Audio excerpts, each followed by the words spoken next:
नमस्कार, बहुत स्वागत है आप सबका। आप देख रहे हैं हमारा खास कार्यक्रम हेल्थ गुरु, जिसमें सेहत से जुड़ी समस्याएं और उनका समाधान लेकर हम हाजिर होते हैं। आपके साथ मैं पुनीत पाठक हूं और आज हम बात करेंगे जोड़ों के दर्द की, जो बढ़ती उम्र के साथ सबसे बड़ी समस्या है। लेकिन साथ ही साथ इसका एक जो हल है वो है सर्जरी। इसको कराने से कई दफ़ा लोग संकोच करते हैं। तो आज का ये कार्यक्रम आपके लिए है, आप इसे पूरा देखें, ध्यान से देखें, एक्सपर्ट को सुनें। जोड़ों का दर्द एक ऐसी समस्या है और इतनी गंभीर है कि इससे हर कोई बेहद पीड़ित होता है बढ़ती उम्र के साथ। हाल के कुछ वर्षों में ये समस्या बढ़ती गई है। कई सारे लोग हैं जिन्होंने उम्र के साथ साथ इस समस्या के बढ़ने की शिकायत की। कम उम्र में लोग जॉइंट पेन से अक्सर शिकार होने के बाद में डॉक्टर के पास पहुंचते हैं और अगर डॉक्टर सर्जरी के लिए कहता तो हिम्मत करते हैं। लेकिन अगर बढ़ती उम्र के साथ में दर्द बढ़ता जाए और आपको डॉक्टर सर्जरी के लिए कहे तो इसमें कई दफ़ा भ्रांतियों के चलते, गलत जानकारियों के चलते आप इसमें डरते हैं। तो आज का यह प्रोग्राम आपके लिए। चर्चा की शुरुआत करेंगे, हमारे साथ एक्सपर्ट जुड़ेंगे और उनसे हम समझने की कोशिश करेंगे कि आप कैसे इससे बच सकते हैं। शुरू करते हैं आज का हेल्थ गुरु।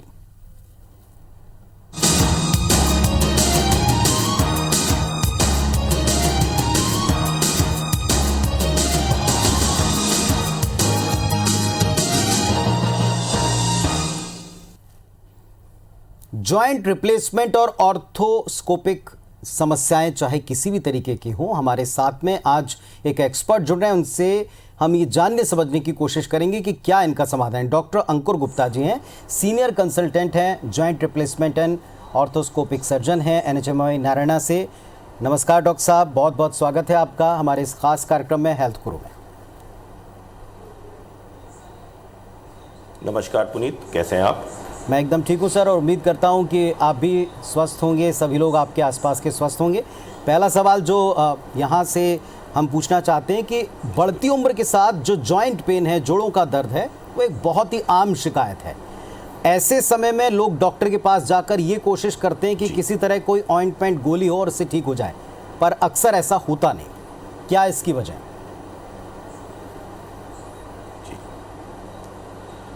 देखिए, सबसे पहले हम ये समझें कि जैसे जैसे हिंदुस्तान में और दुनिया में लाइफ एक्सपेक्टेंसी बढ़ती जा रही है, तो बुज़ुर्गों की पॉपुलेशन एक ह्यूज पॉपुलेशन, विकसित देशों में तो बुज़ुर्ग जवानों से ज़्यादा हैं और हमारे देश में भी धीरे धीरे अब ऐसा समय आएगा जब बुज़ुर्गों की पॉपुलेशन बहुत ज़्यादा होगी। और जैसे जैसे उम्र बढ़ती है, कई सारी तकलीफ़ें हमारे शरीर को घेर लेती हैं। उनमें से जैसे आपने बताया, जोड़ों का दर्द यानी ऑस्टियोआर्थराइटिस, बुज़ुर्गों में हल्की सी चोट से कूल्हे के फ्रैक्चर हो जाना, बुज़ुर्गों में कंधे का दर्द होना जो एक खास कारण से होती है, जब एक रोटेटर कफ नाम की मसल होती है वो फट जाती है। तो आमतौर पे 3 चीज़ें हैं जो हमें बड़ी आम ओल्ड एज में देखने को आती है। एक तो घिसे घुटने, टूटा कूल्हा और कंधे का दर्द जो ठीक ही नहीं हो रहा है। तो जब पेशेंट आते हैं तो समाज में ऑपरेशन को लेके ही डर है, सबको डर है, हमें भी डर है, आपको भी डर है। लेकिन जैसे जैसे उम्र बढ़ती जाती है वैसे वैसे सवाल ये उठता है कि इस उम्र में, यानी मैं 85 साल का हूं और मेरा हिप टूट गया है, इस उम्र में कैसे ऑपरेशन होगा?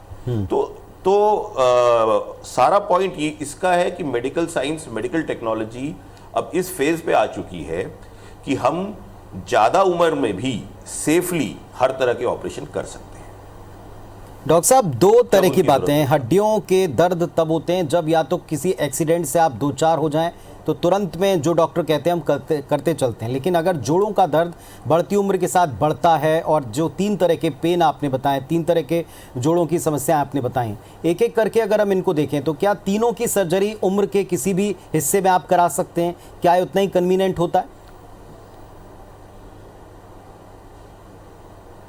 जी देखिए, बढ़ती उम्र के साथ रिस्क तो बहुत सारे होते हैं, क्योंकि कई बार लोग तरह तरह की कमज़ोरी होती है लोगों में, कभी कभार हार्ट वीक होता है, किसी की किडनी में दिक्कतें होती हैं। तो बढ़ती उम्र के साथ डेफिनेटली सर्जिकल कॉम्प्लिकेशन ज़्यादा होती हैं। लेकिन अगर उनको ठीक तरह से मैनेज करके पेशेंट को फिट कर कर अगर सही समय पे उसको ठीक किया जाए, तो हम उम्र ये मानते हैं कि अगर रिस्क फैक्टर 1% ही होता है। एक एक करके हम समझने की कोशिश करते हैं। किन परिस्थितियों में सर्जरी कराना ज़्यादा बेहतर होता है या किन परिस्थितियों में हमें सर्जरी को अवॉइड नहीं करना चाहिए? जी, तो मैं अब 3 तरह की बात करें। सबसे पहले घिसे हुए घुटने। जी, अगर मेरे घुटने घिसे हुए हैं, मैं 80 के ऊपर हूं और अपनी दिनचर्या कर पा रहा हूं, यानी सुबह उठ के मैं टॉयलेट खुद से जा पा रहा हूं, शाम को बगीचे में बैठने का समय है, मैं जाके नीचे वॉक कर पा रहा हूं, लोगों से मिल पा रहा हूं, और जो अपनी एक्टिविटीज ऑफ डेली लिविंग यानी जो दिनचर्या है मेरी, मैं आराम से कर पा रहा हूं थोड़े बहुत दर्द के साथ, तो आपको ऑपरेशन की कोई जरूरत नहीं है। लेकिन इसके विपरीत ऐसे लोग होते हैं जो दर्द की वजह से अपनी जिंदगी को रिस्ट्रिक्ट कर लेते हैं। मैं ऐसे लोग को जानता हूं जो बताते हैं मैं 3 साल से अपने कमरे से नहीं निकला। क्यों? क्योंकि इतना दर्द होता है तो मैं कमरे में ही खा पी लेता हूं। तो मैं उनसे पूछता हूं, आप चाहते हैं चलना, आप चाहते हैं कमरे से बाहर निकलना और अपनी जिंदगी जीना अच्छे से? तो जवाब आता है हाँ, लेकिन ऑपरेशन के नाम से डर लगता है। तो जो लोग ऐसे हैं जो हिम्मत करके आगे आए, आज बहुत अच्छी जिंदगी जी रहे हैं। जहां तक घुटना चेंज करने की बात है, अब तक हमने 85 साल 87 साल एक हाईएस्ट एज है जिसमें हमने किया है। और दूसरा कारण जब हम जिस पर आए वो है कूल्हे का फ्रैक्चर होना। कूल्हे का फ्रैक्चर 70, 80, 90 में इतना आम है कि बिना एक्सीडेंट के फ्रैक्चर हो जाता है। यानी बहुत सारे लोग आते हैं कि मैं कुर्सी से उठने की कोशिश कर रहा था, हल्का झटका लगा और टूट गया कूल्हा। अब ऐसे में उनको कई बार राय मिलती है कि नहीं नहीं, इनको बिस्तर पे लेटा दो और लेटा हुआ छोड़ दो, है ना, रिस्क मत लो ऑपरेशन का। तो अब यहां से 2 ही रास्ते होते हैं मेरे पास। जब कई बार बुजुर्ग आते हैं, जैसे जब मैं कूल्हे की हड्डी की बात करूं तो अब तक सबसे बड़े बुजुर्ग जो हमने ऑपरेशन किए हैं वो 105 साल के थे। अब मुझसे लोग सवाल पूछते हैं, कई बार हॉस्पिटल के अपने जूनियर डॉक्टर और को डॉक्टर सवाल पूछते हैं कि 105 साल की उम्र में तुम्हें क्या जरूरत थी यार उनको ऑपरेशन करने की। लेकिन आप एक दिमाग में कल्पना करिए, एक 105 साल की बुजुर्ग महिला है जिनकी जिंदगी ऐसी थी कि सुबह उठ के अपनी चाय बनाती थी, अपना टॉयलेट जाती थी और अपनी जिंदगी जितनी भी बची है वो अपने दम पे जी रही थी। सडनली उनको एक हल्की सी झटका लगा है, उनका कूल्हा टूट गया है और अब वो बिस्तर पे पड़ी हुई है। अब मैं हमेशा बताता हूं, 20 साल की उम्र का लड़का अगर अच्छी पढ़ाई कर ले, 30 साल की उम्र का लड़का अपनी रोजगार कमा ले, है ना, तो उसकी जिंदगी सक्सेस मानी जाती है। 90 साल 100 साल की उम्र में सक्सेस माना जाता है कि आदमी खुद से उठ के अपना पानी पी ले, अपनी चाय बना ले, अपना टॉयलेट खुद से चला जाए। तो अगर एक 105 साल की औरत गिर गई है और उनके कूल्हे में इतना दर्द है कि वो टॉयलेट ही नहीं जा पा रही हैं, वो खाना खाने से इसलिए डर रही हैं कि मैं कैसे अपना पेट साफ करूंगी सुबह उठ के, तो मैं उनको 2 ही रास्ते बताता हूं। यहां से 2 रास्ते हैं। एक, हम ऑपरेशन के डर से बिस्तर पे पड़े रहें और धीरे धीरे बेडसोर होंगे और हम इंतजार करते रहेंगे कि हम कब जाएं, रोज पीड़ा और दुख से भरा जिंदगी होगी।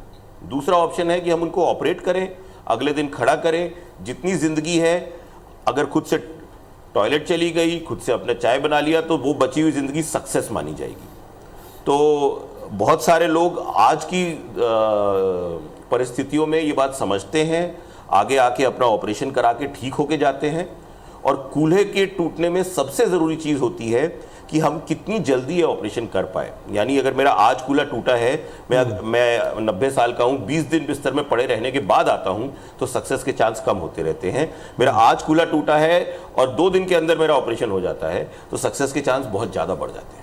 डॉक्टर साहब, आपकी बातों से बहुत उत्साह बढ़ेगा उन तमाम लोगों का जो वास्तव में बिस्तर पर बेडेड हो जाने पसंद नहीं करते, लेकिन शायद उनको ऐसी सलाहें बहुत ज़्यादा मिलती हैं जो आपने खुद स्वीकार किया कि लोग कहते हैं कि इस उम्र में ऑपरेशन क्या करवाएंगे, कुछ अन्य कोई आपको तकलीफ न शुरू हो जाए, बहुत सारे रिस्क रहेंगे। तो थोड़ा सा उन रिस्क के बारे में भी आप ज़रूर बताएं कि अगर किसी को सर्जरी इस उम्र में या बढ़ती उम्र में 80 के पार, 70 के पार, 90 के पार रिकमेंड की जाती है, तो जाहिर तौर पर डॉक्टर सारी परिस्थितियां देखते होंगे, पहले आप चेक करते होंगे, तो वो क्या परिस्थितियां हैं जिनको देखने के बाद में हम ओके करते हैं कि हाँ यहाँ सर्जरी होना चाहिए?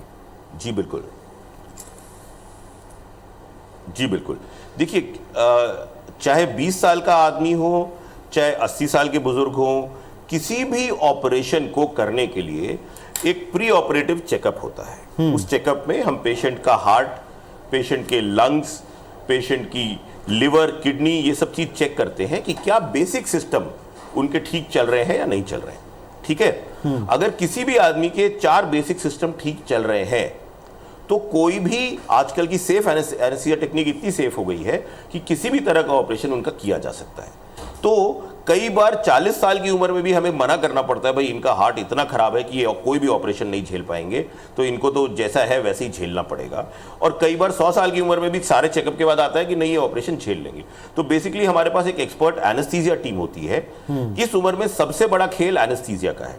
एक सेफ एनेस्थीसिया अगर पेशेंट को मिलता है सारे चेकअप के बाद, कई बार ऐसा होता है कि मेरे एनेस्थेटिस्ट मना कर देते हैं कि यार इनको ऑपरेशन करने में बहुत ज़्यादा रिस्क है। अगर ऐसा होता है तो हम दूसरे ऑल्टरनेटिव्स ढूंढते हैं, लेकिन हम उमूमन 100 में से 90% लोगों में जो रिस्क होता है वो अब आप बात करेंगे बाकी रिस्क क्या होते हैं। भाई बढ़ती उम्र अपने में एक रिस्क फैक्टर तो होता ही है कि आदमी की जब उम्र ज़्यादा होती है तो उसकी बॉडी में रिजर्व कम होते हैं, आदमी अंदर से सारे सिस्टम कमज़ोर होते हैं। लेकिन जो रिस्क फैक्टर नहीं बदले जा सकते उनको तो लेके हम आगे बढ़ते हैं। कुछ रिस्क फैक्टर जो बदले जा सकते हैं उनको ठीक करके फिर उनको ऑपरेशन किया जाता है। तो बेसिकली कोई भी पेशेंट जिसके सारे फंक्शन ठीक चल रहे हों उनको हम कोई भी ऑपरेशन कर सकते हैं। एक पेशेंट है जिसके कुछ सिस्टम खराब है, अब खराब सिस्टम ठीक होने लायक है या ठीक होने लायक नहीं है ना, ये अगर वो ठीक होने लायक है तो उनको ठीक करके ऑपरेशन किया जा सकता है। लेकिन खराब सिस्टम इतने खराब हो गए कि ठीक होने लायक ही नहीं है, तब एक सिचुएशन आती है जब हम कहते हैं भाई ये ऑपरेशन के लायक नहीं है।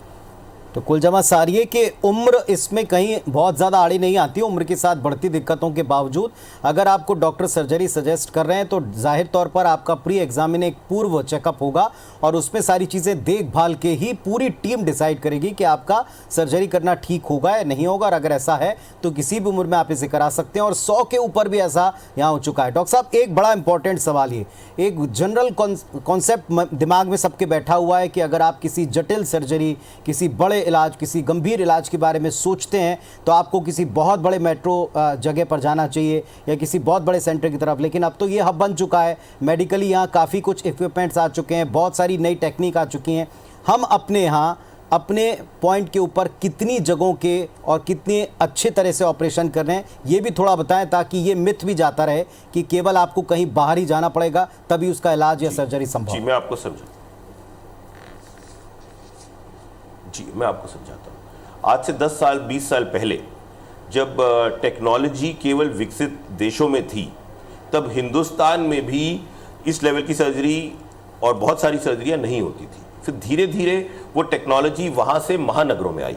आज उस सारी टेक्नोलॉजी जो महानगरों में है वो टायर 2 शहरों में भी धीरे धीरे पहुँच गई है। ट्रेन डॉक्टर पहुँच गए हैं।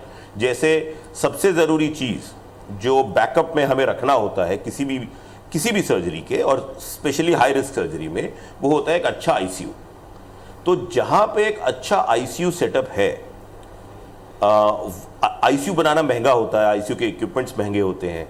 तो अब अगर आपने देखा हो, अभी कोरोना आया, कोरोना काल में ढेर सारे लोग बीमार हुए। छत्तीसगढ़ में मोर्टालिटी रेट काफ़ी कम था। क्यों?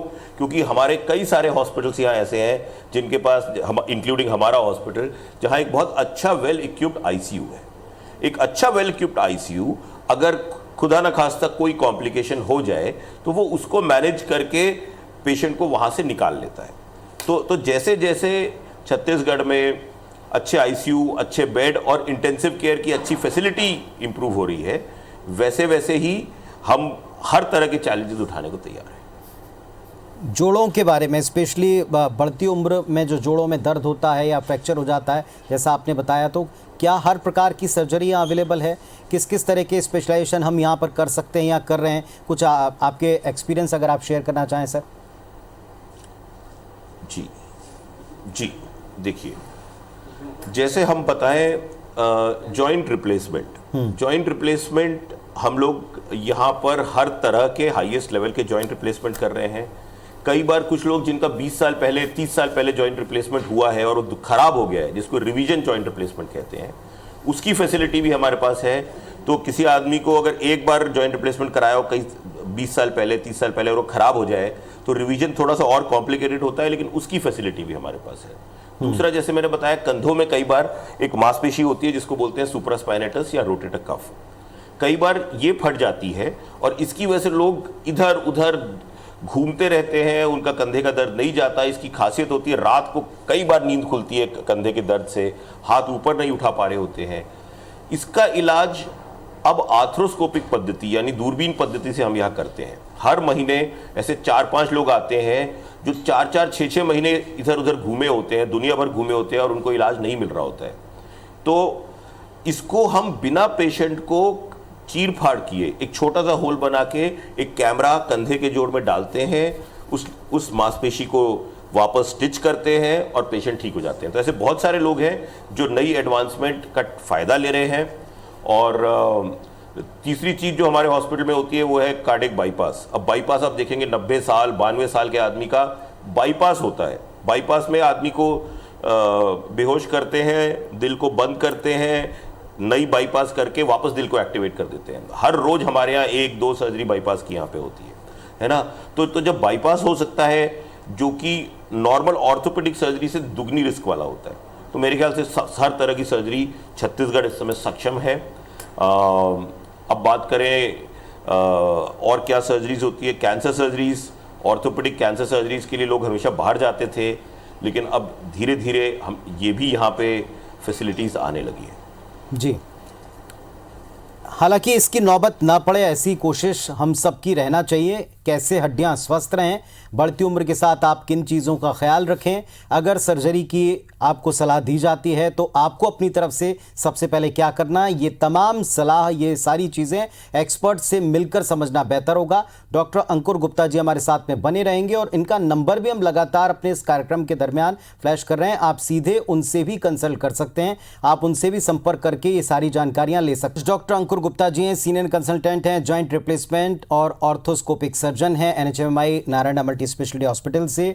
और उनसे अब तक हमने जाना है कि बढ़ती उम्र के साथ में अगर जोड़ों का दर्द आपको परेशान करता है या ऐसी उम्र में आपको फ्रैक्चर होता है तो फिर इसका सबसे बेहतर जो विकल्प डॉक्टर बताते हैं कि सर्जरी आप कराएं। इससे आप कतई घबराएं नहीं, डरें नहीं।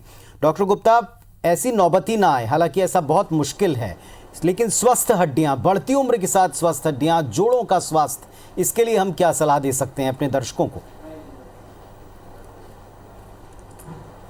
बिल्कुल, देखिए, बढ़ती उम्र में फ्रैक्चर को प्रिवेंट करने के लिए कि मेरे कूल्हे की हड्डी टूट जाए, उसकी प्रिवेंशन के लिए सबसे ज़रूरी होता है फॉल प्रिवेंशन। यानी मरीज़, एक बुज़ुर्ग आदमी का ये ध्यान रखा जाए कि वो स्लिप होके हल्का सा जो झटका लगना और गिरना है, उसके लिए पेशेंट के पास ये ध्यान रखना होता है कई चीज़ों का। एक, ऑस्टियोपोरोसिस अगर डेवलप हो रहा हो तो ऑस्टियोपोरोसिस चेक करा के ऑस्टियोपोरोसिस की दवा ली जाए। दूसरा, इस उम्र में कोई भी ऐसी दवा ना लें जिससे रात को नींद ज़्यादा आए। ऐसी कई बार लोग नींद की दवा लेके रात को सो जाते हैं, क्योंकि बुज़ुर्ग लोग कई बार रात को उठ के उनको यूरिन करने जाना होता है ना। तो घर का जो सेटअप हो वो इस तरह का हो कि उनके कमरे से, क्योंकि रात को आदमी अगर नींद में टॉयलेट की तरफ जा रहा है तो वहाँ से टॉयलेट का रास्ता क्लियर हो, बीच में ऐसी चीज़ नहीं हो कि आदमी किसी चीज़ से लड़खड़ाए। टॉयलेट के अंदर टाइल्स ऐसी हों जो स्लिपरी ना हो। कई बार बड़ी सुंदर टाइलें लगी होती हैं लेकिन वो सेफ नहीं होती। तो कुछ कुछ चीज़ें अगर घर में ध्यान रखा जाए, और जो लोग एक्सरसाइज करते हैं, वॉक करते रहते हैं, उनकी हड्डियां स्ट्रांग रहती हैं। तो अच्छी खुराक, वॉकिंग और घर का जो बेसिक स्ट्रक्चर और सिस्टम ऐसा हो कि हम फॉल प्रिवेंशन कर सकें। बाथरूम के अंदर जो 80 साल के ऊपर के लोग हो, उनके अंदर 2-3 हैंडल हों, बीच में कहीं लड़खड़ाएं तो उनके पास पकड़ने की जगह हो। तो ये दुनिया भर में फॉलो होता है ओल्ड पेशेंट्स के लिए, तो लेकिन इंडिया में लोग इसके बारे में कम सोचते हैं। अभी हमारे यहाँ किस तरह के केसेस जो बढ़ती उम्र के साथ जोड़ों के दर्द या बाकी चीज़ों में किस तरह के केसेस बहुत ज़्यादा आते हैं जिसमें आपको लगता है कि अभी और अवेयरनेस की आवश्यकता है? देखिए, सबसे ज़्यादा तो यही दो ही चीज़ आती हैं कि घिसे हुए घुटने और हिप का टूटना। और मैं फ्रैक्चर हिप के बारे में एक और चीज़ बताऊं। आज से 15 साल पहले जब हम लोग सीखते थे तब हिप फ्रैक्चर के लिए एक बहुत बड़ा चीरा लगता था कि अगर आपका हिप टूट गया है तो पहले बड़ा चीरा लगेगा, उसमें खून लगेगा, 1 बोतल खून, 2 बोतल खून, उसके बाद पेशेंट 2 हफ्ते 3 हफ्ते बिस्तर पे आराम करेगा, तब जाके चलने की इजाज़त दी जाती थी। लेकिन आजकल सर्जिकल टेक्नोलॉजी ऐसी आ गई है जिसमें हम एक छोटा सा छेद बनाते हैं, करीबन 1 सेंटीमीटर का छेद, उसी से एक कंप्यूटराइज्ड एक्सरे होता है जिसको सियाम बोलते हैं, उसमें देखकर हिप में एक तार डाल के उसमें एक रॉड पिरो दी जाती है और पेशेंट को अगले दिन खड़ा करके चला दिया जाता है। तो अगर आप मंडे को एक्सीडेंट हुआ है, मंडे को एक्सीडेंट या घर में आप गिरे हैं, हम ट्यूसडे को आपका ऑपरेशन करते हैं, वेडनेसडे को खड़ा करके थर्सडे को वापस वॉकर के सारे पेशेंट को घर भेज दिया जाता है। तो इसकी वजह से ऑपरेशन में ना खून की जरूरत पड़ती, ना ऑपरेशन लंबा चलता, ना ऑपरेशन के बाद का दर्द ज़्यादा होता है। क्या इस तरीके के पेशेंट्स में जिनमें इस तरह सर्जरी की आवश्यकता पड़े, या हम ये कहें कि जहां रिप्लेसमेंट की कोई नौबत आती है, रिप्लेसमेंट को लेकर भी लोगों में बहुत सारा कन्फ्यूजन है, बहुत सारी भ्रांतियां हैं और बहुत बड़ा डर है, उनको आप क्या कहेंगे कि रिप्लेसमेंट आज की तारीख में इतना जटिल नहीं है जितना लोग पहले सुनी सुनाई बातों पर यकीन करते हुए मान चलें? देखिए, रिप्लेसमेंट की बात जहां तक है, रिप्लेसमेंट कभी भी जटिल सर्जरी नहीं थी। रिप्लेसमेंट को लेके कंफ्यूजन है, कंफ्यूजन थे और कंफ्यूजन है। जब मैं नी रिप्लेसमेंट की बात करता हूं, अगर इसका कोई सामी यानी इससे मिलता जुलता ऑपरेशन कोई है तो है मोतियाबिंद का ऑपरेशन। मोतियाबिंद के ऑपरेशन में पूरी आंख नहीं बदली जाती, आंख का वो लेंस जिसमें कैटरैक्ट आ गया है, एक छोटा होल बना के उस कैटरैक्ट को निकाल दिया जाता है और एक नया लेंस डाल दिया जाता है।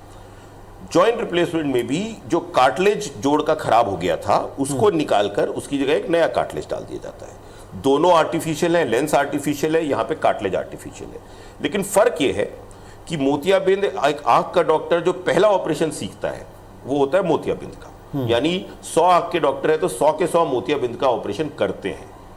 ऑर्थोपेडिक सर्जरी में क्योंकि एक बहुत ही लेटेस्ट एडवांसमेंट है तो बहुत 100 में से 10 लोग ही ऐसे हैं जो इसके लिए पूरी तरह ट्रेंड है। तो आंख का ऑपरेशन पहला ऑपरेशन है जो कोई आंख वाला डॉक्टर सीखता है, और नी रिप्लेसमेंट एक ऑलमोस्ट एक आखिरी ऑपरेशन है जो कोई ऑर्थोपेडिक सर्जन सीखता है। राइट? तो कम लोग हैं जो इसको करते हैं, क्योंकि कम लोग करते हैं तो एक बहुत बड़ी ऑर्थोपेडिक सर्जन्स की ही जनसंख्या ऐसी है जिन्होंने इस ऑपरेशन को देखा नहीं और पूरी तरह समझा नहीं है। तो कई बार मैं ऐसे ऑर्थोपेडिक सर्जन से मिला हूं जो अपने पेरेंट्स का जॉइंट रिप्लेसमेंट कराने से डरते हैं, क्योंकि उन्होंने इसके बारे में उनके अपने फियर इतने ज्यादा है, तो जब डॉक्टर डरे हुए हैं तो समाज तो डरा हुआ हो गई। ठीक बात है। लेकिन सही हाथों में सही टेक्निक से जॉइंट रिप्लेसमेंट का रिजल्ट 95 से 99% सक्सेसफुल होता है। चलिए, तो ये सारी बातें डॉक्टर अंकुर गुप्ता जी जो बता रहे हैं आपको ध्यान रखना चाहिए। पहले तो आप अपनी हड्डियों को, अपने जोड़ों को स्वस्थ रखने के लिए वो सारे उपाय करें जो डॉक्टर साहब ने बताए हैं।